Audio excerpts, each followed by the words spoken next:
This is quite possibly the best thing I've ever made.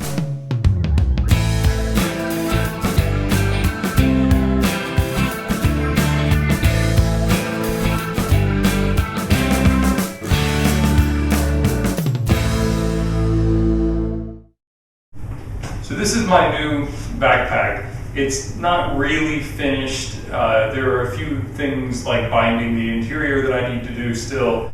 I wanted to use the pack some before I did the binding in case there are any changes that I wanted to make, and in fact there are a couple of changes that I'll probably make. This bag is the third in what will probably be an unending series of everyday carry backpacks, but this is by far the most involved and the best thing I've made. I just took it on a week-long trip from Colorado to Georgia and Florida, and the highest compliment that I've received is no one standing behind me in line and said, "Hey, it looks like you made your own backpack." The first thing to notice about this pack is that the pack itself is pretty simple. It's one compartment, zipper opening. I didn't add any permanent pockets anywhere on the outside or, as a matter of fact, on the inside. I did that for two reasons. One, I didn't want to commit myself to a particular pocket or style of pocket and find later that it didn't meet my needs or my needs changed, and I'd either have to seam rip it off and sew another pocket on if possible, or maybe start all over again with a new pack. I actually invested a fair amount of time into this one, so I didn't want to take a chance that I would have to either do significant rework or start over. The other reason is I intend for this bag to be a bit of a test mule for me, and as I want to experiment with different pocket designs or different use for the bag, I wanted to be able to change things easily. So this pack is equipped with PALS webbing, P-A-L-S, and it stands for Pouch Attachment Ladder System. And that's a system that was designed by the military to allow the attaching and detaching of modular pouches to rucksacks and that kind of thing. And then the corresponding webbing system is called MOLLE, M-O-L-L-E. That stands for Modular Lightweight Load Carrying Equipment.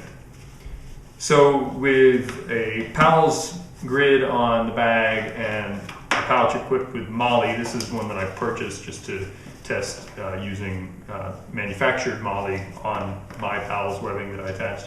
You can easily attach whatever pouch you want.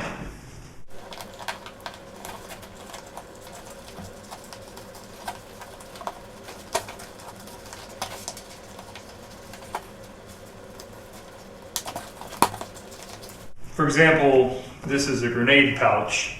I don't happen to have any grenades and don't usually carry them around with me, but you know, I suppose you could carry your scissors around. And you can attach this easily and then remove it relatively easily.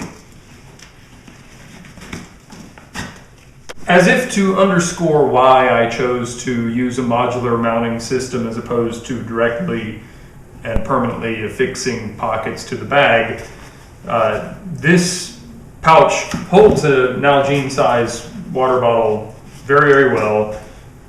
I can use the compression strap through the loop to hold it even more securely if I wish. It's perfect, except I can't reach it when I'm wearing the pack. It's hopelessly out of reach. So I'll need to do some work, perhaps angling it, mounting it lower on the pack, maybe making some other changes. And if I had permanently attached the pouch to the bag, that would require seam ripping, if, again, that was even possible, depending on how deep into the bag I had to go. I might just start over again or live with it. So this gives me the opportunity to test it. And the front pouch has this Velcro loop field, so you can attach your morale patches or identification or whatever. I did that mostly for fun. The front pouch is sort of a general purpose pouch, and right now I have it loaded up from using this as my carry-on bag on a trip. so a lot of this stuff wouldn't be in the bag under ordinary circumstances. And for instance, this main pocket in the organizer I made for a multi-tool, which I didn't bring with me on the trip for obvious reasons.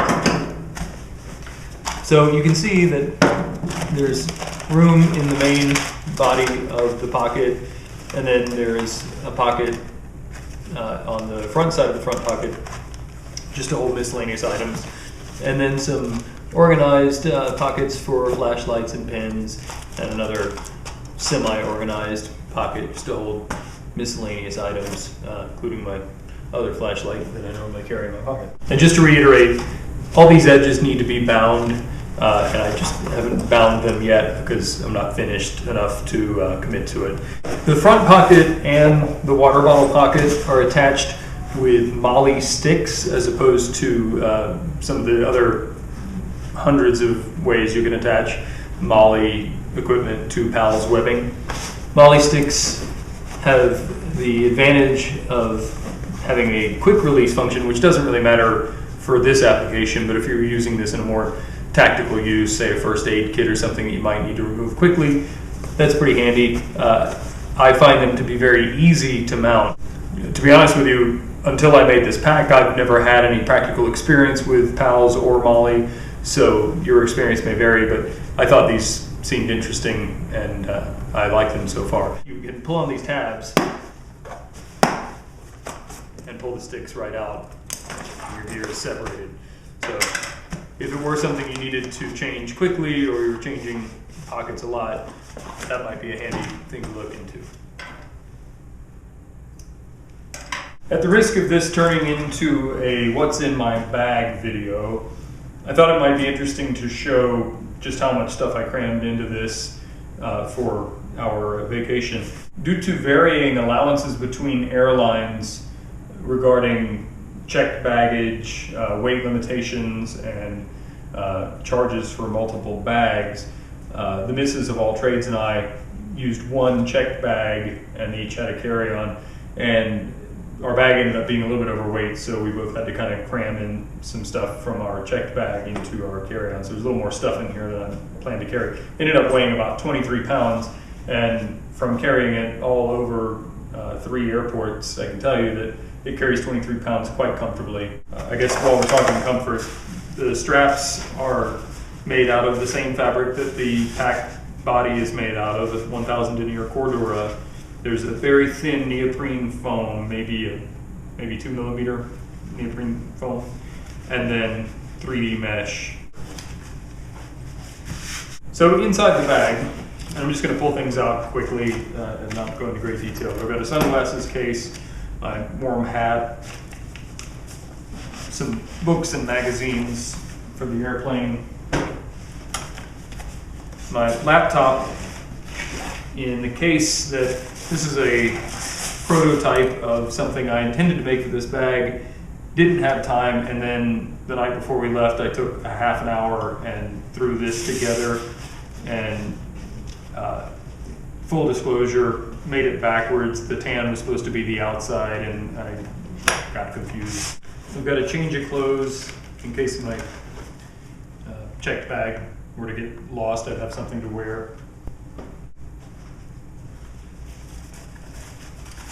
This is actually kind of funny. This is one of the very first things that I ever tried to make sewing without any direction or using a kit or anything. And looking at it now, I actually haven't used it in a while. I pulled it out to carry the chargers for my phone and my computer in, and man, this thing looks terrible. The stitching is just horrible, and I didn't know how to do the binding, and I mean, it's just awful, and it works fine. So if you don't, if you're watching this because you think you might want to learn how to sew, but you're intimidated about trying stuff, I mean, this thing's lasted me for years, and it's horrible. So who cares? I've got my running shoes, as if we were actually going to do any running on vacation. My wife's commercially produced hammock and suspension system. My homemade hammock and suspension system. And a head wrap thing. And that's it.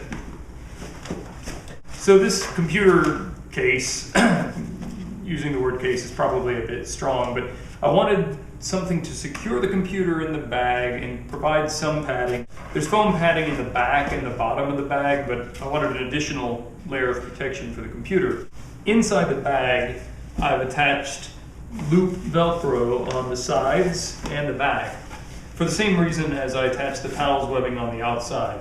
I want to be able to experiment with interior organization, pouches or dividers, and I didn't want to do anything permanent, both because I don't know what I want yet, and also because I like the idea of being able to make the bag adapt to my later use that I haven't even thought about now. So to that end, I made this pouch with a piece of hook Velcro on it so that it can be attached to the back of the bag, and then the laptop can slide in. Then I threw on a side release buckle just to be able to secure it so it doesn't flop around when maybe I'm carrying the computer and a couple of small items in the bag. It's relatively secure. But here's the important part. When I loaded all that other stuff into the bag, I wouldn't be able to even get the computer out, partly because I should have made the zippers longer, but I didn't. So with the opening available to me, it was really hard to reach all the way back here with a bunch of stuff inside the bag and get the computer out. No problem.